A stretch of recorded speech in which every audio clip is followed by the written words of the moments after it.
In front of me is Nubia Pad 3D, and today I would like to show you how you can switch on and use voice typing. Begin by accessing your keyboard and clicking on microphone at the top right corner. If you can't see it, select this gear instead.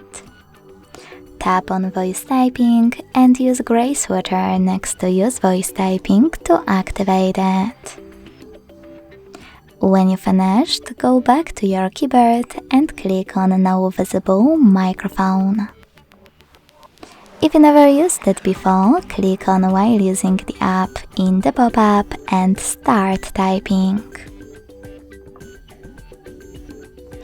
As you can see, voice typing is on. If you want to stop, click on the same microphone again. Thanks so much for watching. If you enjoyed this video, leave a like, comment and subscribe. Bye!